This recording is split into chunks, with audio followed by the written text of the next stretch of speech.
ശരിക്കും പറഞ്ഞ ഞാൻ ടോട്ടലി ഓക്കെ അല്ല.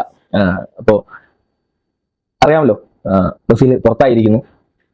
ഈ ഫുട്ബോൾ എന്ന് പറയുന്ന ഗെയിം ഉണ്ടല്ലോ, അത് എന്നെ സംബന്ധിച്ചിടത്തോളം ഭയങ്കര ഹാപ്പിനെസ് തരുന്ന ഒരു സംഗതിയാണ്.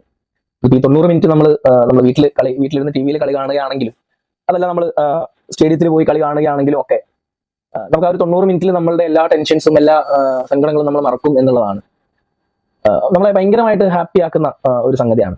പക്ഷെ ചില സമയത്ത് ഇത് നമുക്ക് തരുന്ന വേദന ഉണ്ടല്ലോ, അത് ഇതിനേക്കാളൊക്കെ, അതായത് ആ തരുന്ന സന്തോഷത്തിന്റെ ഒക്കെ അപ്പുറത്തെ ഇരട്ടി സാധനമാണ് തരുന്നത്. ചില സമയത്ത് നമുക്ക് നമ്മുടെ ഇമോഷൻസിനെ പിടിച്ചെടുത്താൻ പോലും പറ്റാത്ത പാകത്തിനുള്ള സങ്കടങ്ങൾ ഫുട്ബോൾ നമുക്ക് തരും. ഇന്നലെ ഞാൻ ഹാലൻഡ് രണ്ടാമത്തെ ഗോൾ സ്കോർ ചെയ്യുമ്പോഴും ഐ എം ഫൈൻ, ഞാൻ ഓക്കെയാണ്. നമ്മൾ തോൽക്കുന്നു എന്നുള്ളതിൽ ഞാൻ ഓക്കെയാണ്. തോൽക്കുകയാണ്, ഇത് നോക്കൗട്ട് സ്റ്റേജ് ആണ്, തോൽക്കും, ഓക്കെ. പക്ഷെ എന്റെ കയ്യിൽ നിന്ന് പോകുന്നത് നെയ്മറുടെ ആ പെനാൽറ്റി ഗോൾ വരുമ്പോഴാണ്. ആള് ഇന്നലെ സ്റ്റാർട്ട് ചെയ്തിരുന്നെങ്കിൽ, സോ അൻസിലോട്ട് പറഞ്ഞിട്ടുണ്ടായിരുന്നു 90 മിനിറ്റ്സ് കളിക്കാൻ ആള് നെയ്മർ ഫിറ്റ് ആണ് എന്ന് പറയുമ്പോൾ നെയ്മർ ഇന്നലെ സ്റ്റാർട്ട് ചെയ്യുമെന്ന് തന്നെയാണ് വിചാരിച്ചത്. അതായത് ഒന്നാമത് പാക്കറ്റോ കൂടി ഇല്ലാത്തത് കൊണ്ട് നെയ്മർ സ്റ്റാർട്ട് ചെയ്യും എന്ന് തന്നെയാണ് വിചാരിച്ചത്. പക്ഷെ ഇന്നലെ നെയ്മർ സ്റ്റാർട്ട് ചെയ്തിരുന്നെങ്കിൽ സോ റിസൾട്ട് ഒരുപക്ഷെ ഇതായിരിക്കില്ലായിരുന്നു. ബ്രൂണോ ഗുമാരഷ് എടുത്ത ആ ഒരു കിക്ക് പോലും നെയ്മർ ഹാൻഡിൽ ചെയ്യുമായിരുന്നു. പിന്നെ ഒരുപാട് ചാൻസ് ക്രിയേഷൻസ് വരുമായിരുന്നു. നെയ്മറുടെ ഭാഗത്ത് നിന്ന് ഒരുപാട് കോൺട്രിബ്യൂഷൻസ് ഇന്നലെ വന്നേനെ. പിന്നെ നോർവേക്ക് ഒരു തലവേദന കൂടി ആയിരുന്നേനെ നെയ്മർ. പക്ഷെ അതൊന്നും ഉണ്ടായിരുന്നില്ല എന്നുള്ളതാണ്. ഇമോഷണലി ശരിക്കും പറഞ്ഞാൽ ഭയങ്കര പെട്ടിരിക്കുന്ന അവസ്ഥ തന്നെയാണുള്ളത്.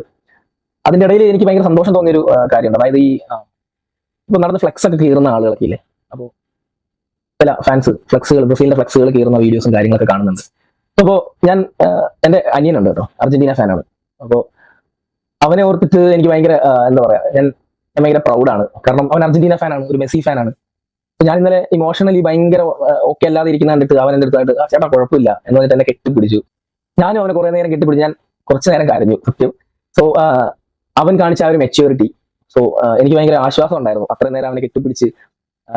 എന്റെ ഇമോഷൻ എന്താണോ അത് അവിടെ ഇങ്ങനെ കളഞ്ഞതുപോലെ എനിക്ക് തോന്നി. അവൻ കുറെ നേരം, എനിക്ക് തോന്നുന്നു കുറെ നേരം അവനെ കെട്ടിപ്പിടിച്ചിരുന്നു. ഞാനും അവനെ കെട്ടിപ്പിടിച്ചു. ഞാൻ കുറച്ചു നേരം കരഞ്ഞു.